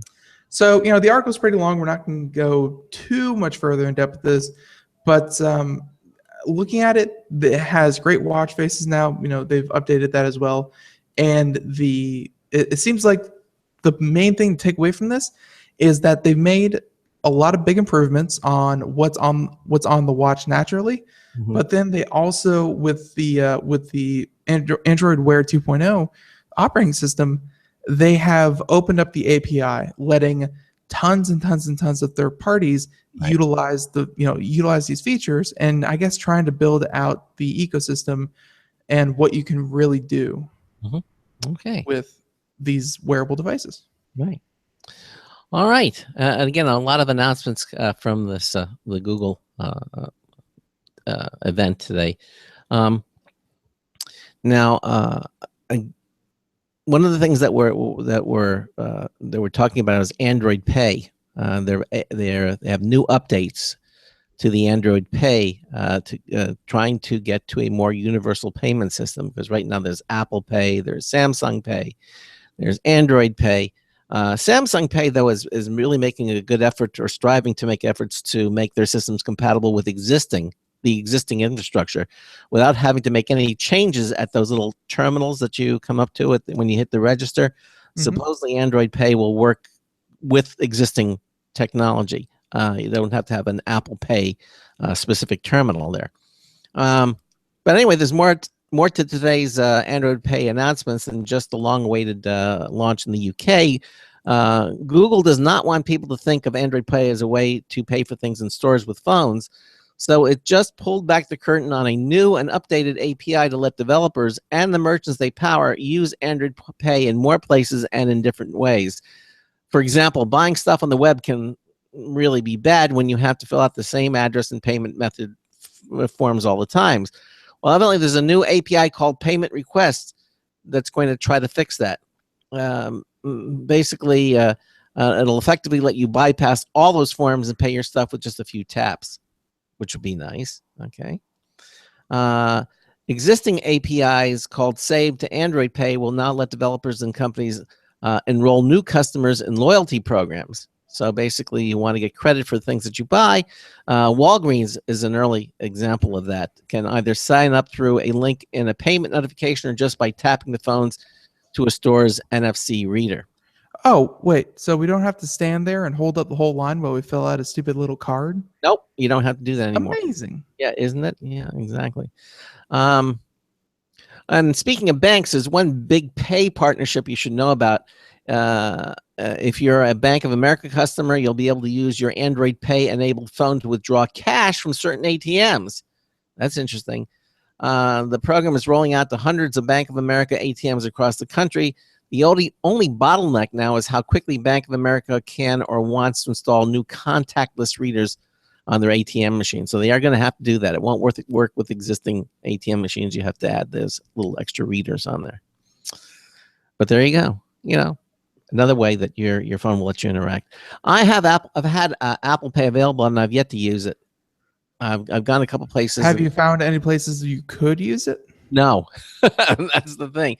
I walked into Walmart. I go to you use Apple Pay? No, not yet. We're thinking we're getting it, but it's not in yet. It's like vendors are so sluggish in updating their payment technology that, like, admittedly, most of the places I go to now, they have the new card readers that read the chip. Yes, and that's the latest thing that'll happen. But I think when these payment systems, I think when they come out and they're like, hey, let your customers pay with Apple Pay. All you have to do is change every single one of your, terminals. They're just like, we really don't want to do that. That's why I think Samsung Pay was ahead of the game, because Samsung Pay, they didn't have to change the terminals. It uses the existing terminals that they have for the regular credit card readers, which...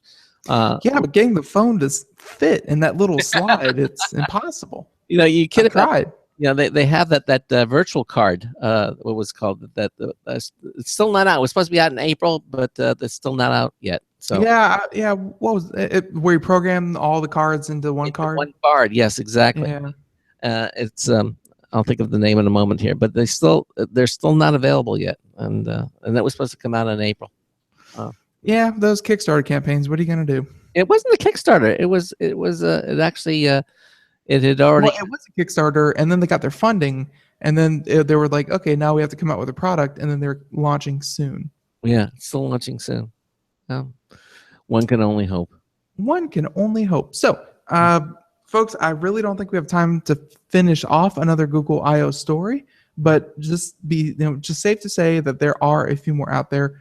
We've covered, just to kind of recap, we've covered the Android Wear 2.0, so massive overhauls to all Android wearable products.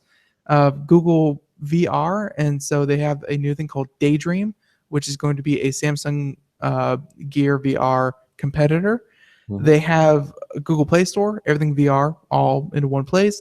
They have the Google Cast and the Android TV are, popping up on more systems. So if you are a user of those, be sure to look for added functionality on more systems. Okay. And then, of course, we also talked about Google Home, which is the Google response to the Amazon Echo. So, again, all that was just announced today. And yeah, they show that Google is really hoping to be even more integrated with your lives going forward. All right. Now, when we come back, we've got a couple of other stories here. Uber just made an update to their app, which I think is actually, well, it could be cool or it could be creepy, depending upon what side of the the view you're on. Probably creepy. What side of the family you're on, but we're definitely going to be talking about that. And we have Microsoft in the news as well. We got more stories coming up. You listen to the Computer America Show. We will be right back. Hi, this is Craig Crossman, host of the Computer America Show.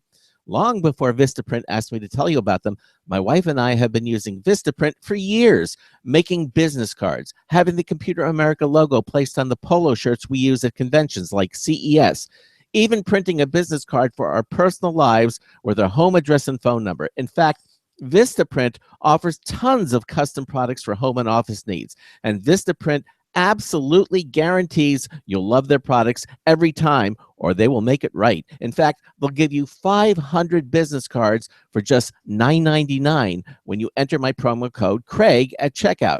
Just go to their website at www.vistaprint.com and see how easy it is to design your own stuff using their web-based custom design service. Remember to use my code Craig and save up to 50% over their regular pricing. So don't wait. Go to vistaprint.com and order today.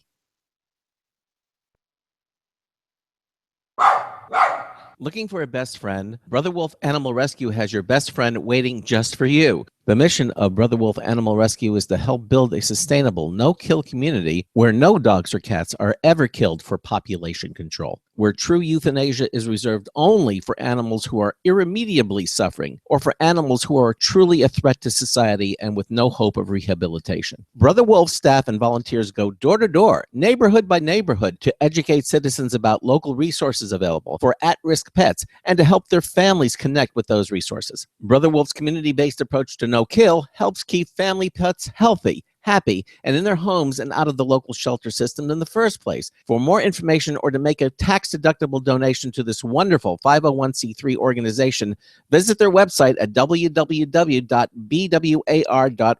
Help to realize Brother Wolf's vision when no animal is euthanized for lack of a home. Who's a good boy?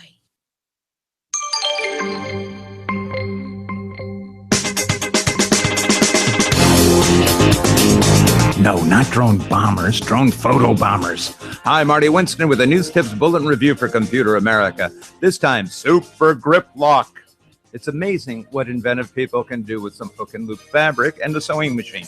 Super Grip Lock is a 9.5-inch long strip when the hooks and loops are engaged, with a small pocket on one end and instructions printed on its synthetic fabric backing. You undo it, stick that little pocket around one end of the toggle, that's the deadbolt handle thing, wrap the length around that once, then around the doorknob, and attach the hooks and loops again. If you didn't do it backwards, and almost everybody does it backwards the first time or two, then always gets it right, you'll find that your deadbolt can't turn, not even with a key. Bottom line, for something that doesn't weigh much more than a shoelace, Super Grip Lock is incredibly strong at keeping out visitors who just don't belong.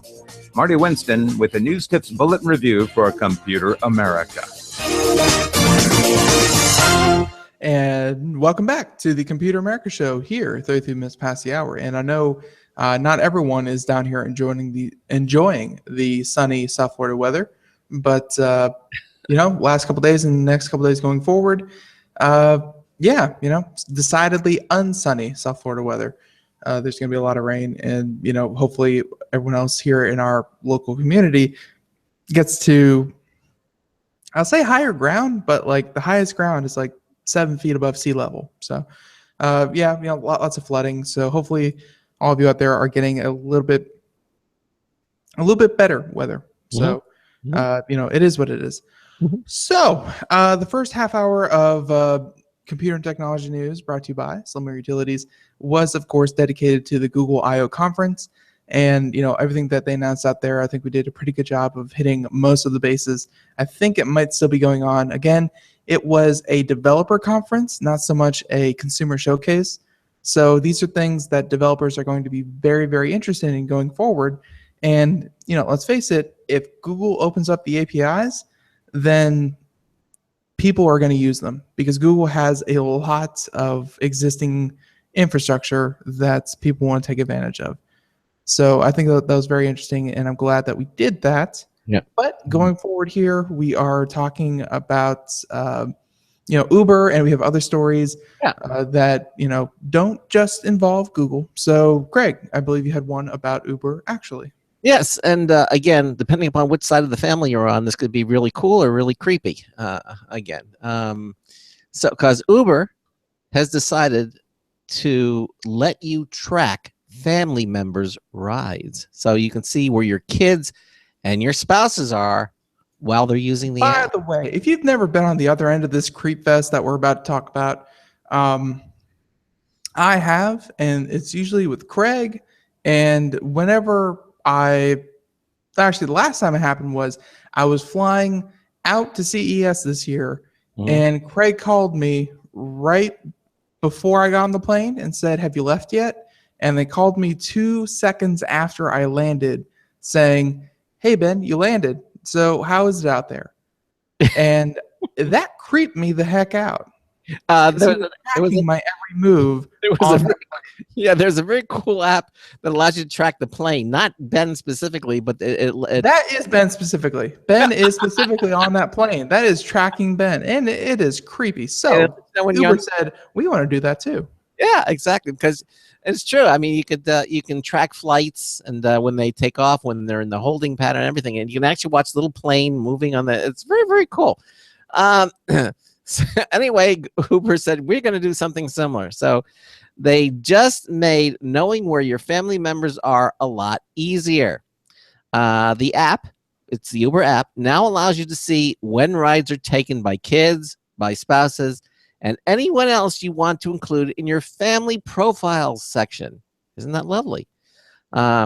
It's a big step in making some people feel safer using the app and allowing family members to use it. Now, over the last few years, Uber has had press attention turned to some pretty messy safety issues, including driver assaults. Wow.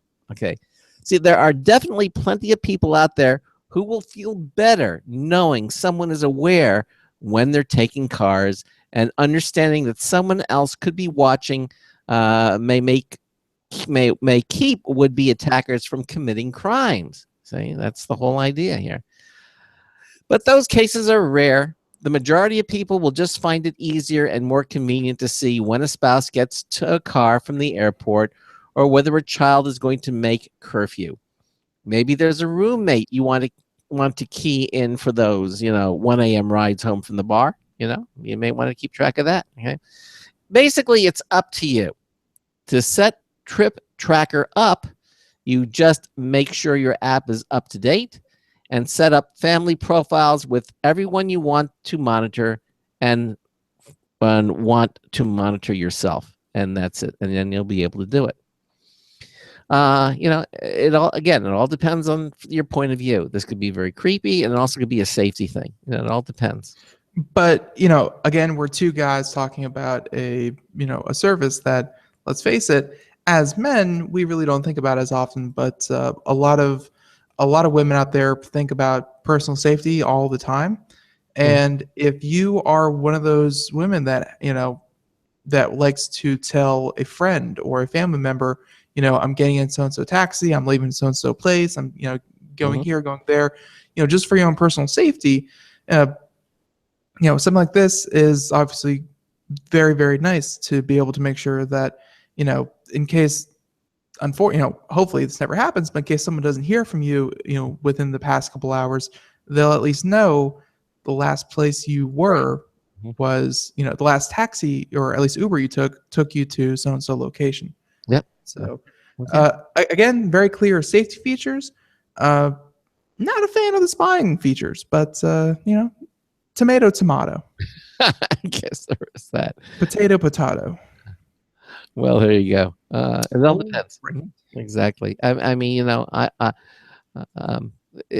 it all is relevant to your perspective from where are you being the tracker or the trackee, and do you want to be tracked or not, and who you are in the family or friend. Right. Okay. So I think we are going to move on over to all these new things being announced, from Uber, from Google, all that kind of stuff. Let's talk about something that is being killed off. And no, we're not talking about Game of Thrones. What a topical reference. No, we are talking about Microsoft is killing off its Lumia line. Oh. Lumia phones. In case you guys are not familiar. Don't now. If you were awing, you should have bought a Lumia phone. Then they wouldn't have to kill it off. It would have been wildly popular. That's just the way technology goes. The popular wins. The unpopular, kind of fades away into obscurity.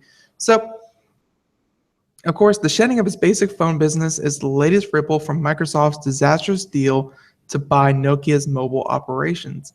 Redmond should get out of phones altogether. That's definite. And by the way, this article from CNET and Mr. Roger Cheng. And that is not a sentiment we have heard for the first time. A lot of people think that Microsoft really is floundering in the phone space. Some people like it. We have an employee here who really enjoys their Windows Phone.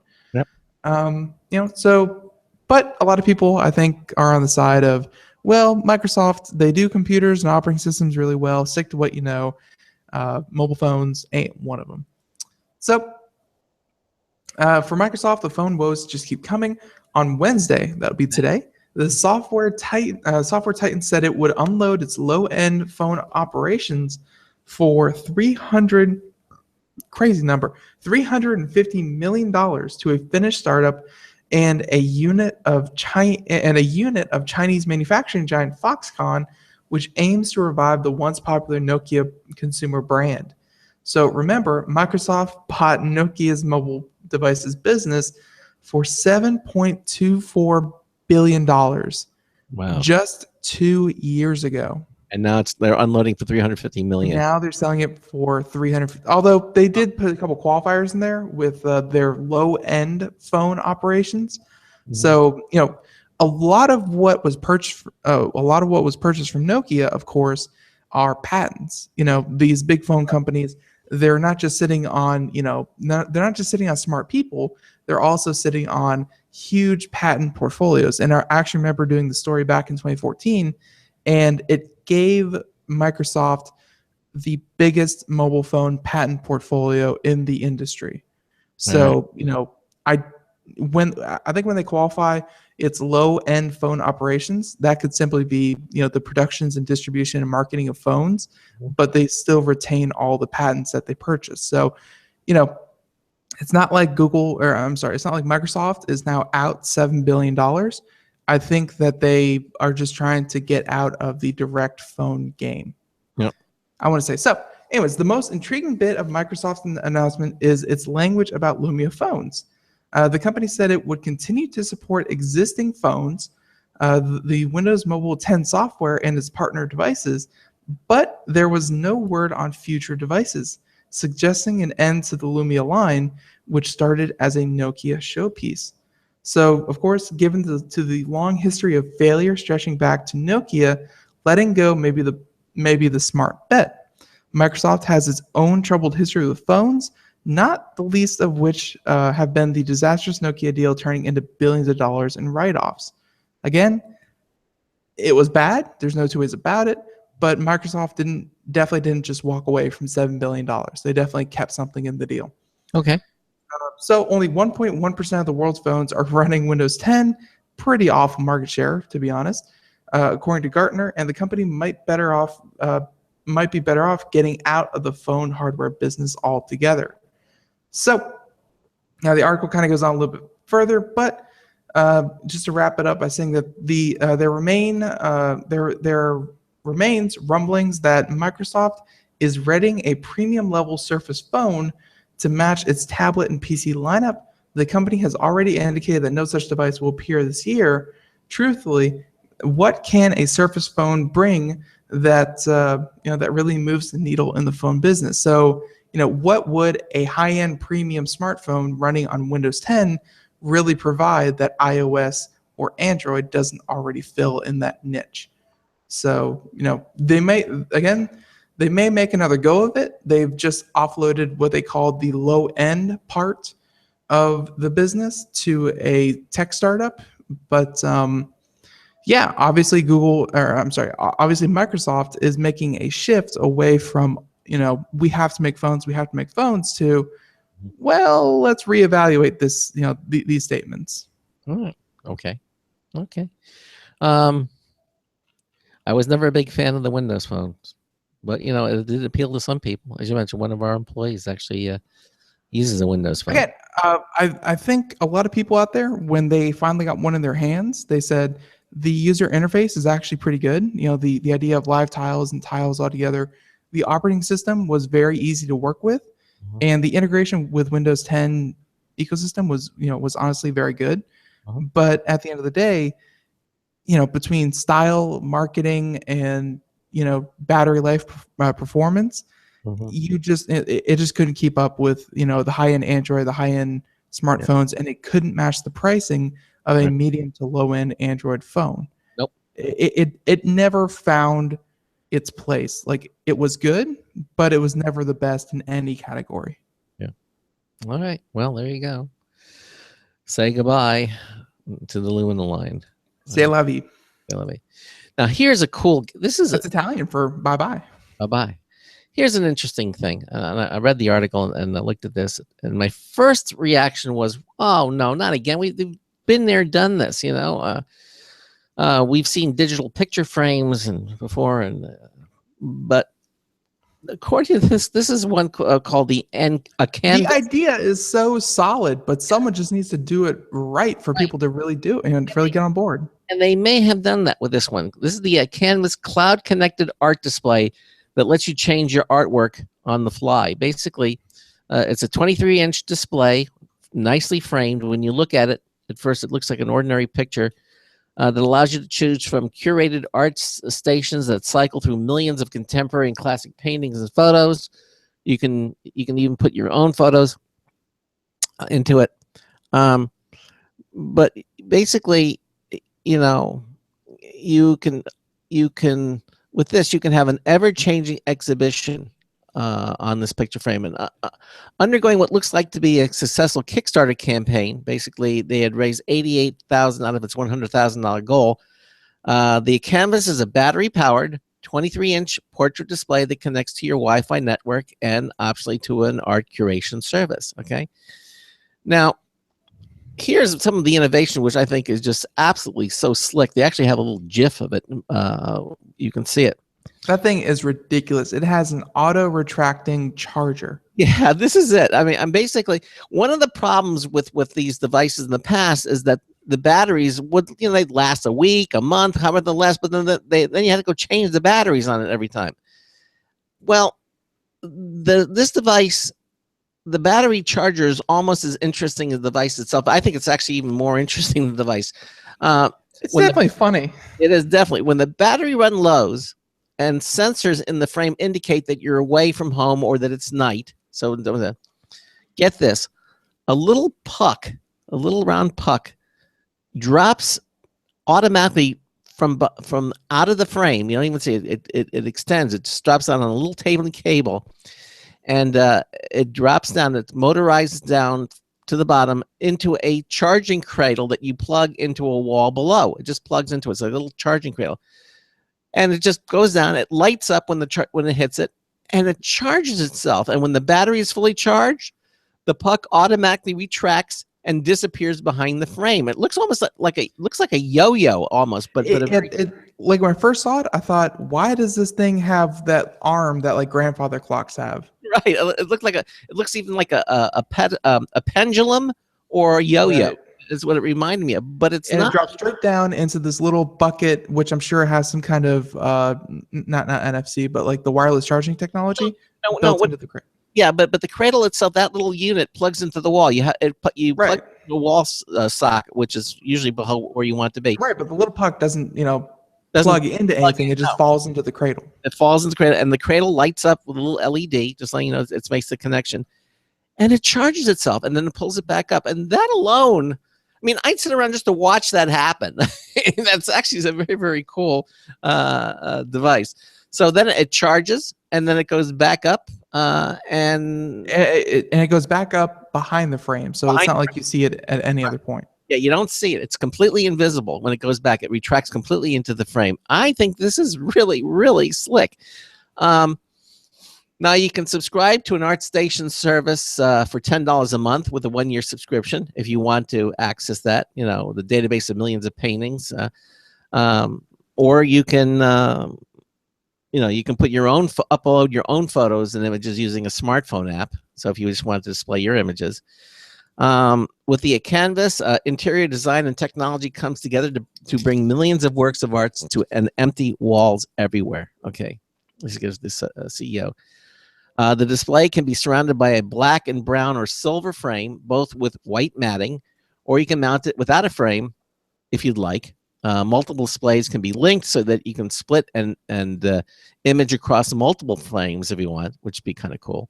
I'd like to get one of these. This is cool. The canvas is set to launch in the 4th quarter of this year with a retail price of $499. If you're a Kickstarter backer, you can get it for $399. If you want to. And okay, he finishes up again. Ed Oswald from Tech Hive finishes up. He says, "Why this matters?" He says, "Yes, the digital picture frame refuses to die. Still, we find the canvas to be an innovative concept. It's much more of an artistic centerpiece than a way for grandma to keep up with the grandkids. The planned retail price is $500 is a bit steep, but considering how much original art costs, it could be a good value. I say this could be a winner. I like this. I mean, the fact that this works in the way that it does, in the manner that it does, I think is it's one of the cooler things. Very nice that you don't have to have some kind of special engineering degree to run a wire through your wall to hide any electrical stuff. Like, admittedly, it's still going to be there because you're going to see it about floor level, but even that's kind of cool. Yeah, it is. It is.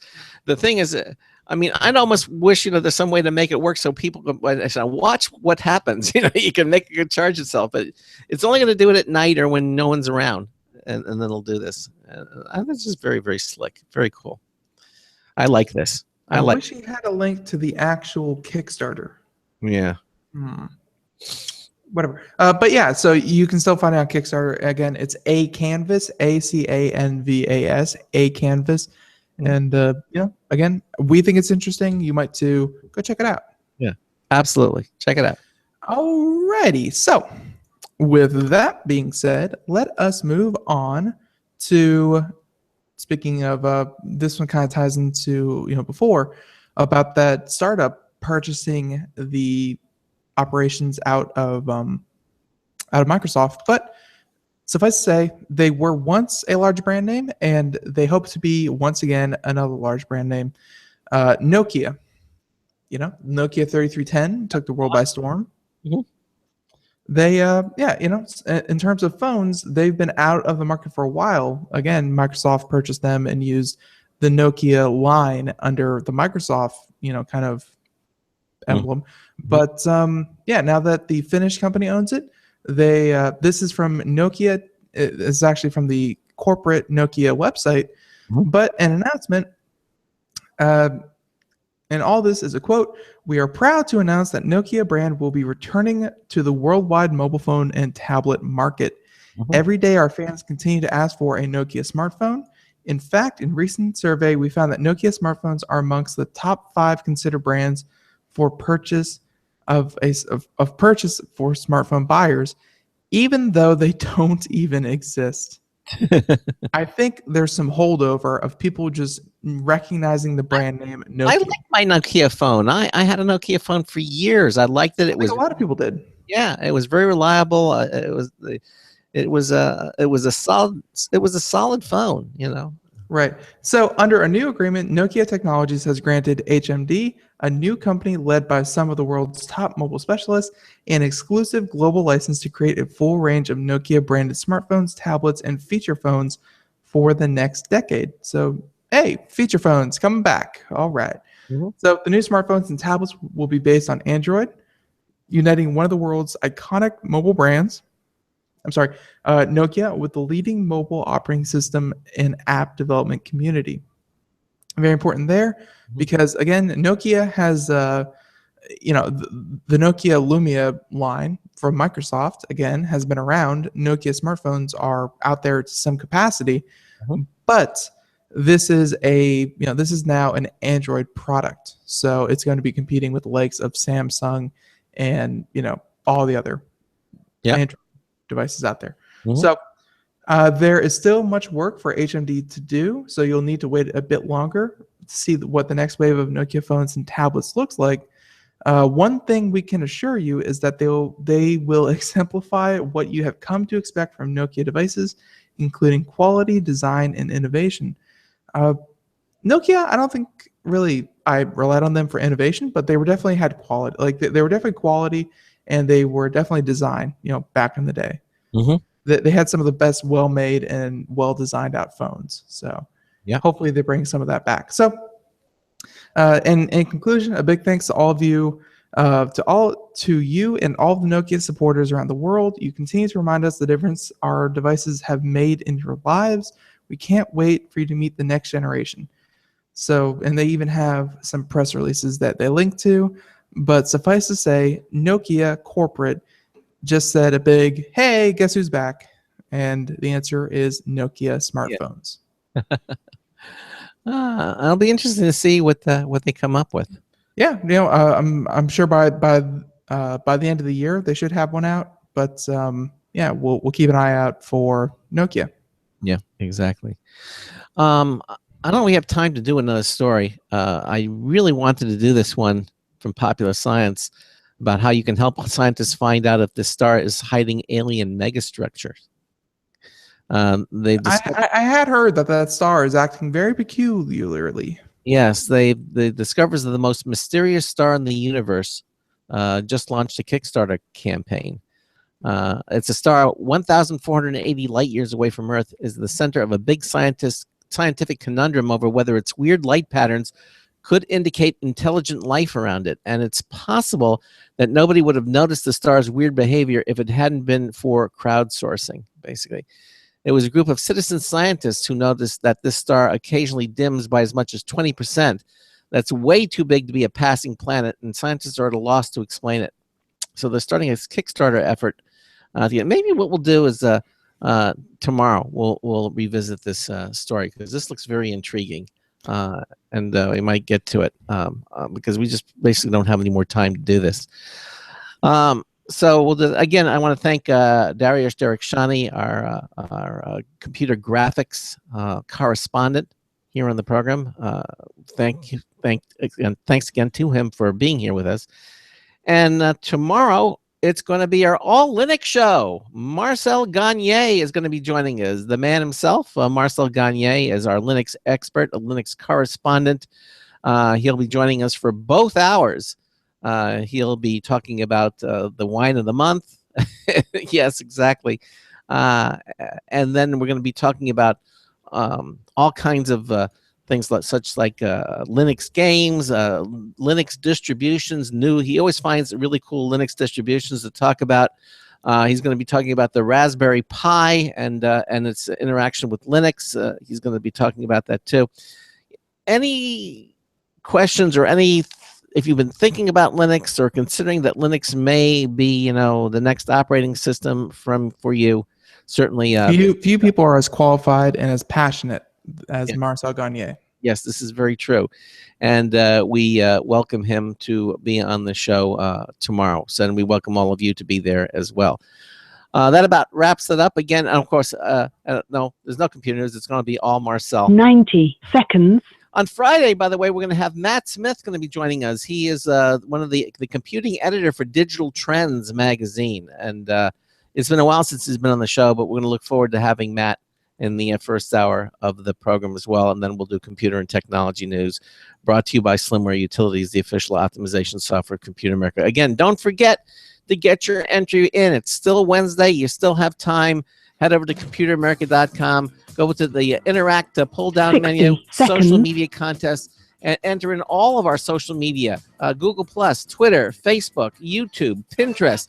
Each one, you just have to follow it or subscribe to it. It's all free. And each one counts as an entry. So you can have up to 5 entries every single week from then on for that Logitech M535 wireless Bluetooth mouse valued at $40. We're going to be giving that away to some lucky person.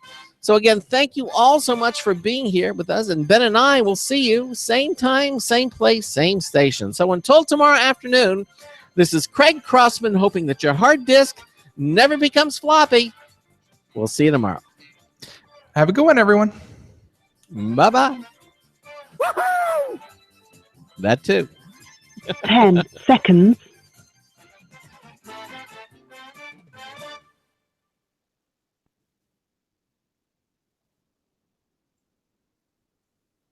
Thank you for using Blog Talk Radio. Goodbye. Okay, again, everybody, thank you so much for watching our live video stream. And Ben and I will see you tomorrow. Same place, 3 to 5 p.m. Eastern Time. Have a good day. Bye-bye. Bye-bye.